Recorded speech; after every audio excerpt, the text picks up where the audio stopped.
Hello Internet, thanks for tuning in to this podcast. If you're enjoying this channel, the best thing you can do is like, subscribe, comment and share. That's how the channel will grow and that's how we can get on even bigger and better guests. Before we get started, I've just got a few short messages. First off, the first round of crowdfunding for my book has now come to an end. Thanks to everyone that contributed. But I still have about 12 or 13 spaces left for names in the acknowledgements. So if you want to pre-order the book and get your name in there as part of telling the wonderful story of the GameStop saga, you'll find links to pre-order the book in the description below. Next up, I have a few sponsors for the show today.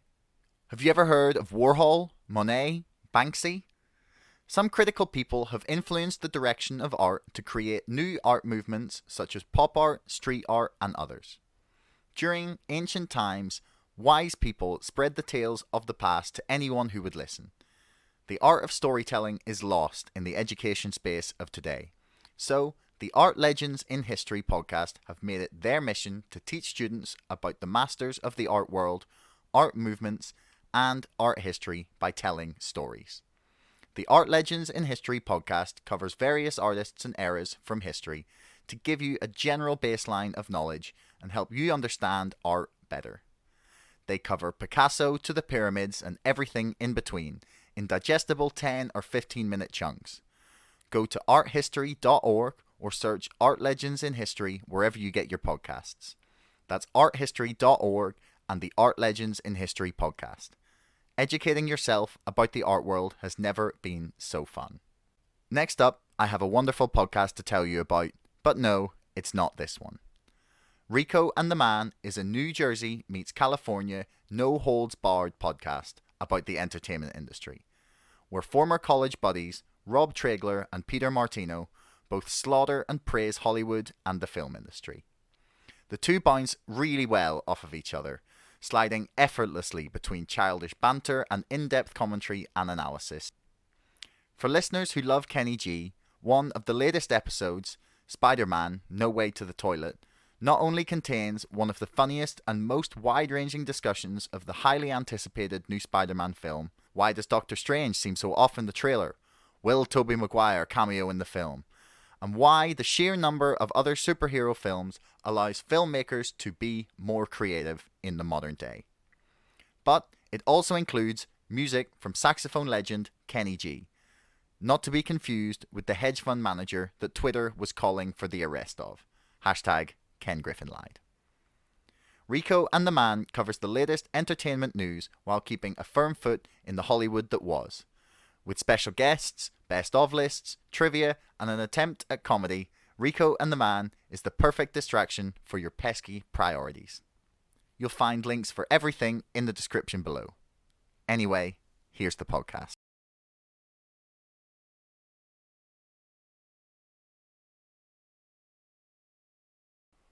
This should work now. Okay, we're live. Awesome.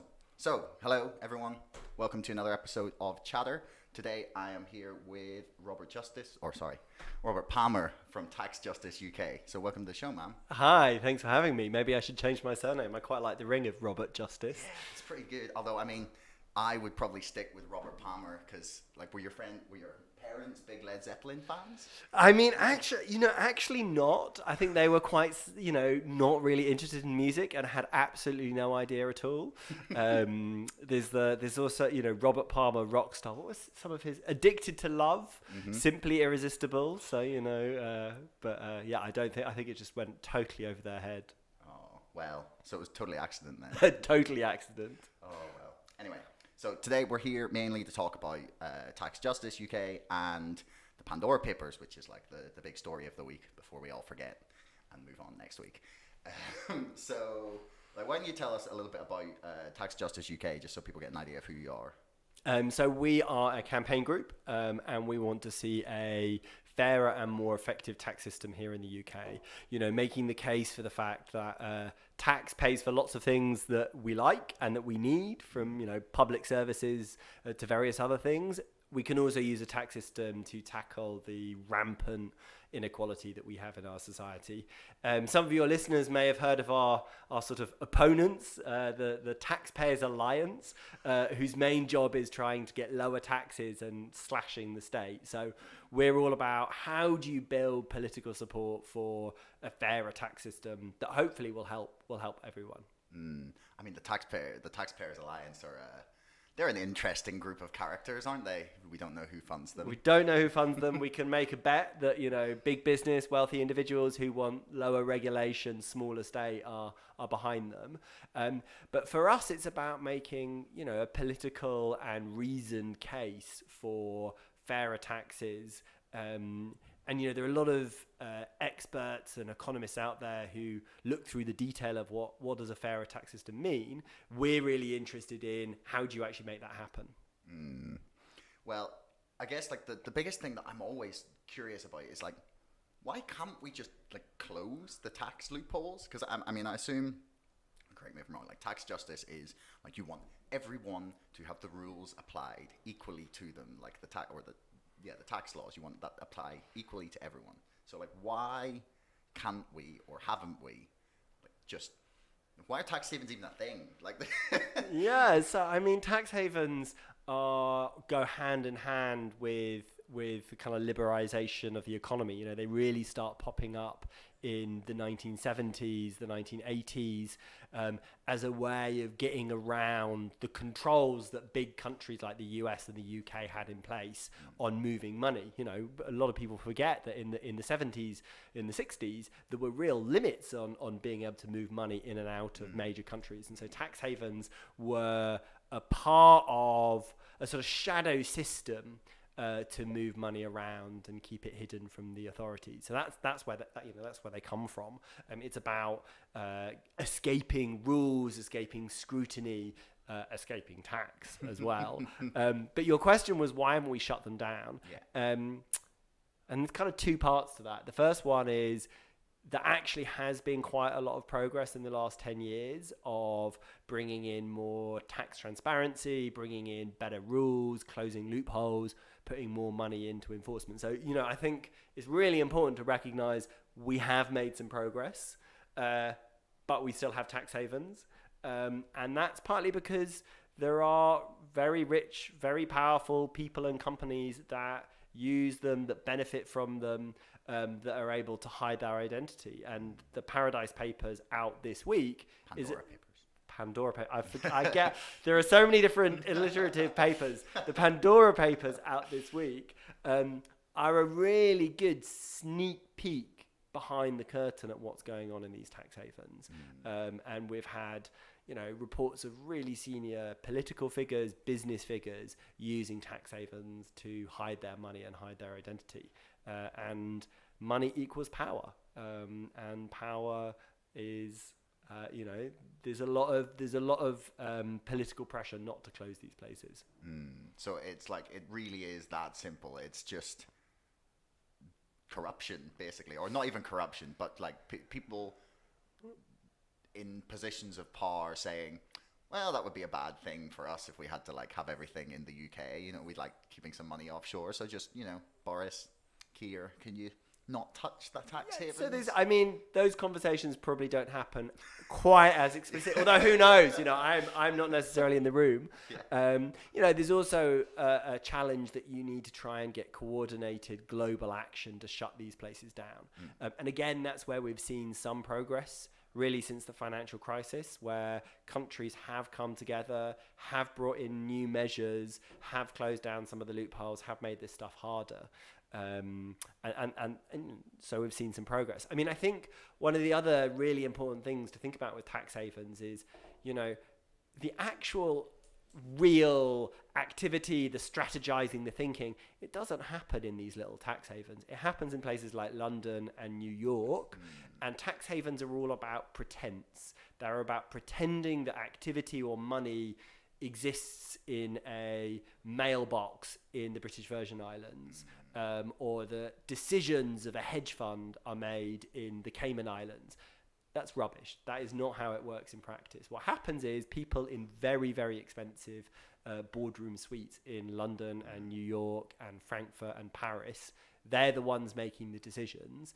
And the tax haven network allows this fiction, this made up idea that there's billions and billions and billions and billions of pounds of investment in these tiny little places. And it's all on paper. And the reality is actually that activity is happening in these big financial centers, which is another reason why they don't get shut down. You know, they're very useful for people in countries that are more powerful. Yeah, and I guess, well, so now bringing us nicely to the Pandora Papers, it's really, I don't think it's like surprising to anyone. And I feel like it's just like, well, yeah, obviously is the reaction to, like, obviously there's some scandals and stuff, but I feel like most people's reaction is, well, yeah, obviously they're doing this. The rich and powerful have the ability to hide their money offshore, so why wouldn't they?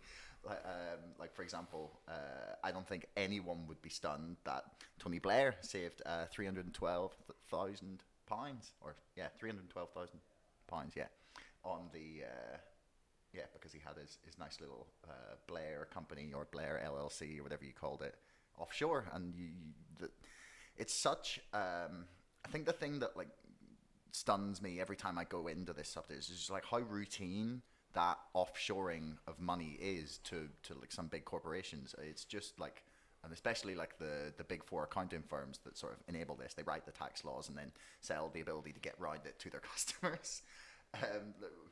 But so yeah, the Pandora Papers. Like, do you want to explain like what it is and if you think it's different to the Panama or Paradise Papers?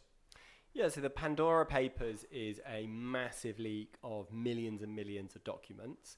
And the documents are from organizations, company service providers, offshore providers. These are companies based in these offshore havens that set up companies, set up bank accounts, set up trust structures, and help their rich clients move money around the world. I mean, really, they're glorified paper pushers. These companies where the leaks have come from, you know, they're not where the really smart accountants and lawyers are based. They're people who do the sort of grunt bureaucracy, paper pushing work of setting up companies and moving money around, which, you know, technically is not that difficult. And so what's happened is a lot of data has been leaked from a number of different corporate service providers to a group called the International Consortium of Investigative Journalists, which is a group of journalists and newspapers based around the world who've then been sifting through this material for probably about the last year and coming together and creating stories. And so there's an interesting journalism story here that these massive leaks of data has really led to sort of global collaboration between journalists, which is a fairly new thing. So what and then they all agree, okay, we're going to launch on this day and we're going to put this story out and then this story out and then this story out and build some momentum. And so that's what we've been seeing. And, you know, the last week we've had stories about, you've already mentioned the Blairs. The King of Jordan is found to have owned, I think, something like $100 million of property through offshore companies. The Czech Prime Minister has a nice chateau in the south of France, again owned through offshore companies. As usual in these things, there are quite a lot of figures from Russia, from the ex-Soviet countries, again also moving money around.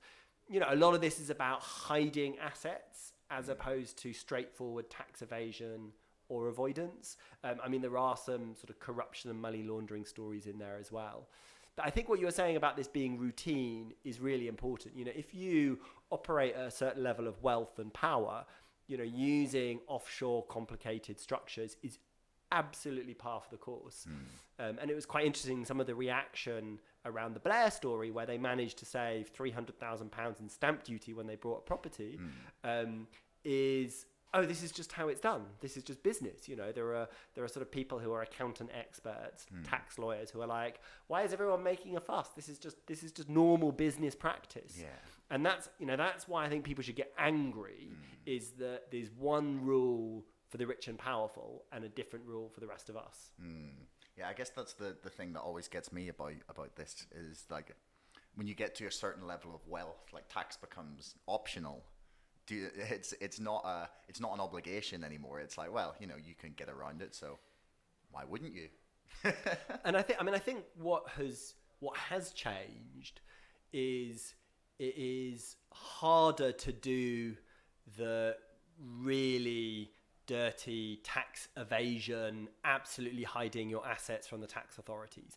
That's harder. And actually, one of the things that's different with these stories compared to previous leaks is there are fewer examples of really rich people actually hiding stuff from the tax authorities and illegally not paying the tax that they owe. A lot of the stories that are coming out of this are much more about people hiding their identity through offshore companies and their ownership of property and hiding that, as opposed to, absolute criminality. And so I think that's something that we've seen change. Since the financial crisis in 2008, tax authorities have access to much more information than they used to. And so it is harder to evade scrutiny from the tax authorities. I mean, if you're really rich, there are lots of legal ways in which you can lower your tax bill, and that's a whole different problem. Yeah, something NFTs. So what you're talking about there is like that there's it's less blatantly illegal activity happening now, and it's sort of more people finding ways to just exploit loopholes and rules in a legal but perhaps not moral fashion.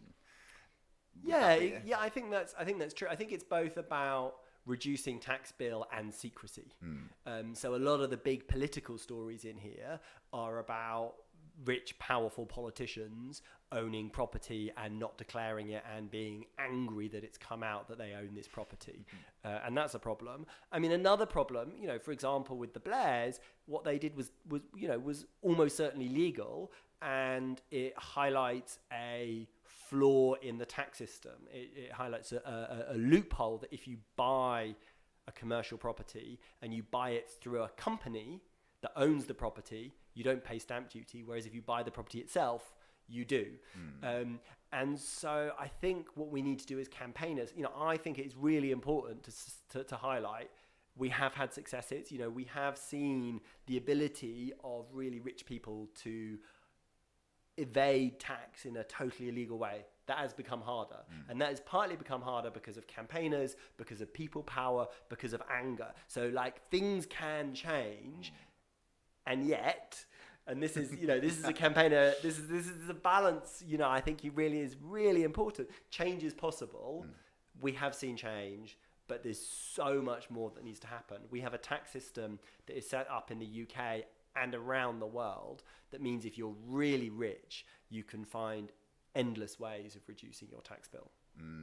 Yeah, and I guess that's what frustrates people as well. Like they see that they have to just pay. They don't have the the high paid accountants and whatnot.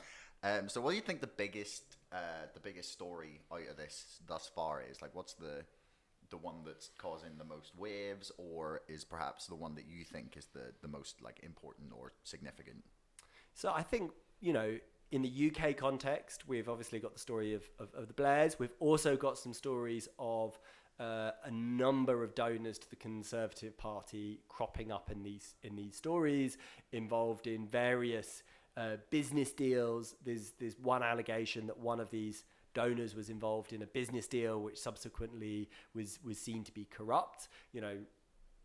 And so that's in some ways shocking, in some ways it's not. I suspect some of the bigger impact is going to be in other countries. So, for example, we have an election coming up in the Czech Republic, and the Prime Minister, who's running for power again, was revealed to own this chateau in the south of France. You also have the King of Jordan with his, I think it's $100 million of property owned offshore. Jordan is a pretty authoritarian country, and so it'll be interesting to see how much this filters through. I mean, I think the real challenge that the journalists have, and frankly we have as campaigners, is how do you get beyond people's sort of shrug of indifference? People, as you were saying, see these and are like, well, this isn't new. I'm not surprised. Nothing ever changes. This is just the way the world is. And I think pushing beyond that and saying, maybe it's the world is now, but we can change it. So what do you think causes that kind of shrug of indifference? And then how do you plan to, or what is your understanding of the best way to like get past that like apathy that people have towards this? Because I was talking to Steve Topple about this kind of apathy earlier. It's like the people get this, or they're just like, well, nothing ever changes. What can we do about it? We know the people be like, should be like, yeah, well, you're all crooks, and then just move on with their life. Like, how do you get this to be a significant enough story that people do something about it, basically? And I can totally understand why people look at these stories and shrug and feel apathetic, because, frankly, getting change is really hard, and rich people are powerful, and politics to some extent is skewed in their interests. So, it's a really reasonable response to what we've seen. I suppose what we try and do is say, first of all, explain why this matters. This matters because if you have rich people not paying their taxes, it means the rest of us have to pay more. It means there's less money for public services. Like, this is why this matters. In the UK, we have the government increasing taxes on ordinary workers, and yet at the same time, if you're really rich, you can pay lower levels of tax. So it's like, first of all, why this matters, why people should care. Secondly, it's saying, we have changed things. People's anger, public anger from the financial crisis has led to politicians bringing in measures that has changed things, and also has changed behavior. Has changed the behavior of companies and really rich people. There was a survey that was done by HMRC, the tax authority here, of really rich people and their tax advisors to ask them, anonymously about their views on the tax system. And one of the things that came up consistently was people saying, there were things that we used to do that were perhaps a little bit of the edge that we wouldn't do now. The reputational risk of being caught tax dodging, it's kind of changed our perception about what we can do and what we can get away with. Now, obviously these are self-reported surveys, but I do think it represents a shift in perception about what is possible. So the second thing is, I would say, is change can happen. And then the third thing is we just need to keep up the pressure on politicians, on Boris Johnson, on Rishi Sunak, to say it is unacceptable the way the system is currently set up, and you need to change it. Otherwise, we're going to punish you at the ballot box. And it's something, when you talk to MPs, it's something that they say their constituents get really angry about and that they hear about is tax dodging. And they're aware that they need to be seen to be making progress. Yeah, I mean, I guess one of the things that, like, you bring up, like, raising taxes on like working people at the minute. That's the national insurance thing. That's absurd. But anyway, but I see so many people talking about raising taxes for the rich, or a wealth tax, or they wear very fancy dresses that say "tax the rich" onto a ball of all the rich people. That's how to show them. But the thing that I always say to people, and perhaps I'm being like naive in this, you can correct if this is wrong, but I'm always like, look, if we just stop the tax like dodging, if we close the loopholes and the tax havens, we wouldn't need to like raise taxes that much. We would just have more money in tax by enforcing the rules properly. So you would definitely bring in more money by enforcing the rules. Yeah. But probably not enough to do all the things that we need to do or that's being promised. Do you have like a sense of how much tax is being dodged in the UK? HMRC has an estimate that's a bit of a lowball estimate of what they call the tax gap. And so that is the difference between the tax that should be paid and the tax that is paid. And they say it's about £35 billion. Now, to put that in context, the overall amount of money we get from tax is about 800 billion. So 35 billion out of 800 billion. So that is a good chunk of change, 35 billion pounds, Yeah. but you would never be able to get all of it. You'd never be able to totally get rid of tax avoidance and tax evasion. It's just that's just not possible. So yeah, maybe you could get 10, 15 billion, maybe a bit more from clamping down on tax dodging properly. And that's, that is a lot of money. But it's probably not as much money as we need to have a really well-functioning NHS that looks after us, a social care system that is not broken, investment in local authorities so they can actually pick up our bins on a regular basis. All of these things cost money. And like they're good, like we pool together. I mean, this is the point of tax, is like by ourselves, we can't afford to make this happen. Collectively, we can come together and create a world where there is more security for ourselves and our families and our communities. So yeah, sadly, I don't think the answer is as simple as just saying, let's end tax dodging and that would fix all our problems, but it would really help. And I also think it would just help ordinary people feel more comfortable about paying their own taxes, without this sense that the rich and powerful can get away with not following the rules, or have even better, it's not just about not following the rules, it's they've created their own set of rules that only applies to the rich and powerful. If you're really rich and powerful, you pay everything that you owe, absolutely, but you make sure the rules are designed in such a way that what you owe is very low. Make a little donation to the Taxpayers Alliance, and then they fight very hard for you. Or yeah, one of the many wonderful think tanks coming out of 55 Tufton Street. But another thing that I see often brought up in this discussion is this idea that HMRC is underfunded, which seems nuts. I know that earlier this year, I believe, or it might have been the end of last year, they cut a whole bunch of staff as well. I think they cut 2,000 staff. Like in the midst of the pandemic, when we're spending loads of money and we need the tax as much as possible, like we need the money, they managed to like cut the staff. But and I've seen like there's figures quoted, like everything from like every pound spent on HMRC is like, I think it brings back like 40 to 140. I've seen like both of those figures used and everything in between. It brings back that much. So why are we not like giving HMRC the funding, or is this like a non-issue? No, it is definitely an issue. It's perhaps not as sexy as closing loopholes or going after tax havens, but properly investing in the people who go out there and collect the tax is a very, very good idea. As you say, if you're a revenue officer, if you're an investigator, you bring in many, many, many times the amount you cost in terms of extra tax. Obviously, there's a point of diminishing returns. And there's a point of diminishing returns, but we're so far from that. And actually, I think I saw a report the other day between 2016 and 2019, the number of tax investigations dropped by a third. So, this is pretty catastrophic. And the reasoning, I think, is ideological. The government was committed, particularly under George Osborne, to cutting civil service headcount, and that had to happen across the board, including at HMRC. And we're seeing that in less ability of the tax authorities to bring in money. And so it would be, it's actually quite hard to close loopholes effectively to make sure rich people pay their fair share. Investing more money in HMRC in a targeted way would definitely bring returns that would bring in more money. I mean, for me, it's a no-brainer.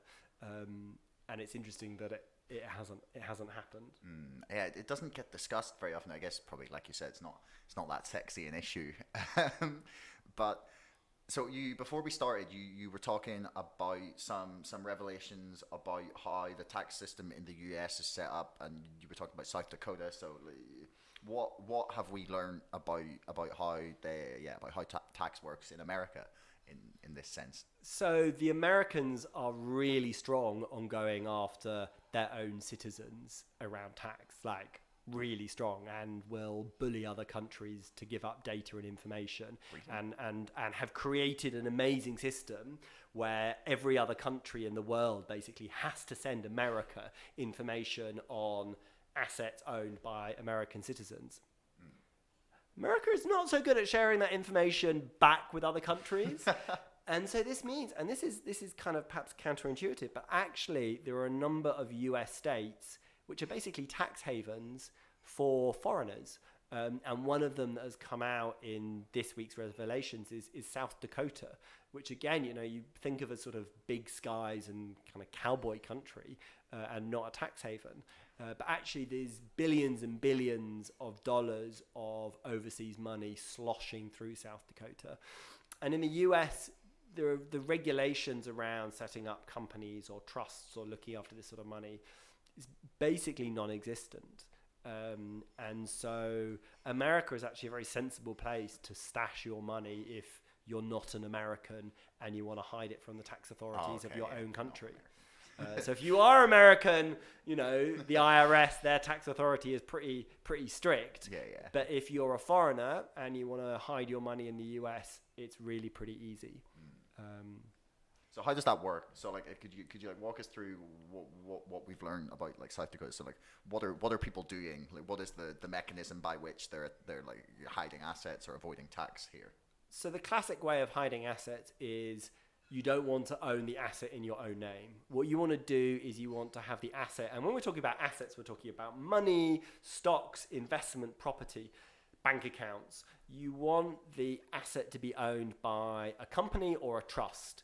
And you want to make sure that your identity is hidden. So you have maybe a company owned by another company owned by a trust, and you create a really complex web, which means it's almost impossible to really understand who's the true ultimate owner of those assets.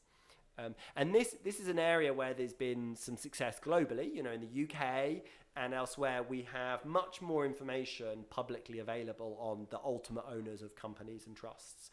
A big push in the UK that the UK led.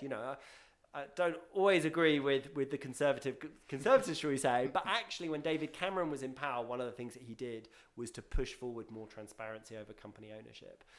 You don't have that in the US at all. So the US is a decade or two behind when it comes to this. And so it means, if you're a foreigner, it's pretty easy, pretty straightforward to hide your identity and hide your assets and hide your money in the US. And you'll find professionals that will tell you how to do this. And that's, again, something that's really important. These rich people, they're advised by professionals, by lawyers, by accountants, by tax professionals who know exactly how the system works and can guide them through it and hold their hand, obviously for a very hefty fee. I mean, in a lot of cases, it's literally the people who write the tax laws who are then selling those services. Like I mentioned before, it's like the big four accounting firms. Like when I found that out, I was just like, hang on a second. You're telling me they both write the laws, leave the loopholes in, and then sell the loopholes to their clients? I was like, this is insane that this is allowed to go on. Yeah, and this is a real problem, is that you have a very relatively small number of people that have the technical expertise to understand how our tax system works. And let's just say the big four accountancy firms pay a lot better than the UK government does. And, so if you're a civil servant that's been writing tax policy, you are a very valuable commodity, and you can go and earn double, triple, quadruple your civil service salary by going to work for one of these big accountancy firms and then telling your clients exactly how the laws work and where the gaps are. So, this is part of our problem, is that you have this revolving door between the civil servants and the tax authorities who sort of write and look after the tax law, and then the private sector. And that means that it's the system is biased in favor of those who are rich and powerful. Well, I mean, I don't think that's news to anyone. One of the things that I came across, actually, like you talked about David Cameron there, one of the things I came across while I was writing my first book, and it was the thing that basically pushed me to write it, was that through sort of 2010 to 2015-ish, there'd been a lot of pushes by the EU to push like tax harmonization and close off as many of these loopholes as possible, and try and just clamp down on tax evasion, because there was a couple of different regulations they'd proposed, and Cameron and Osborne were publicly like, yeah, we should totally like close these loopholes, and then privately they were writing desperate letters being like, don't you dare do that. Like, do you think that having left the EU, the UK is in, there's the potential for it to become like that Singapore on the Thames, like tax haven off the shore of Europe, that it's kind of like, what I mean, people like often touted that as possible future both. Yeah, there was people in support of that idea and opposed to it. Yeah, this is the sort of libertarian fantasy that the UK becomes sort of low tax, small state, low regulation. I think the big picture fantasy won't happen, because most of the people who voted for Brexit, that's not what they want. You know, they actually want more money spent on social care. They want more money spent on policing. They actually quite like labour laws and labour regulations. So I don't think we're going to see the UK wholesale turning into a sort of Jacob Rees-Mogg fantasia with you know, workers having no rights and protections and capital being very mobile and no regulation. So I don't think that's going to happen at that big level. But what I think we will see, and are already seeing, is like a chipping away of the rules and regulations that we inherited when we were in the European Union. And so the government is at the moment carrying out a review of banking regulation and looking at how it can make it more business friendly, which is always the euphemism. So and another example is currently the banking sector pays an 8% surcharge on corporation tax. That's probably going to be dropped.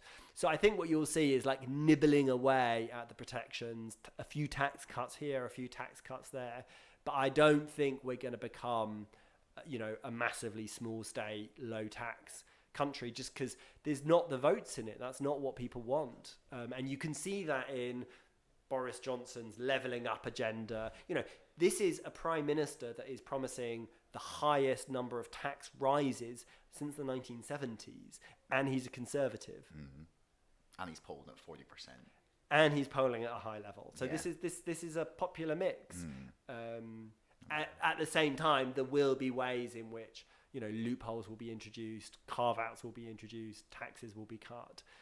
It will be a sort of, I think, slow decline rather than this big bang libertarian fantasy. Okay. So we're rapidly running out of time, but the last thing I basically want to ask is what do you think, if anything, the response and long-term consequences of the Pandora Papers being leaked are? Because, yeah, the Panama Papers, the Paradise Papers sort of came and went, a lot of corruption scandals, a couple of fired prime ministers. Iceland, I think, was the big one that they fired. They like, well, not fired. They didn't all collectively stand up and be like, you're fired, like Trump style, but they ousted him, basically. Like, do you think that there's going to be any long-term consequences for anyone who's been implicated, shall we say, in this, or just more broadly with the laws and like our attitude to them in the UK? So I think, first of all, there might be some political scalps. You know, the Czech Prime Minister with his nice chateau in the south of France, he's up for election. Maybe he won't get re-elected. Who knows? And then also the tax authorities comb through this data.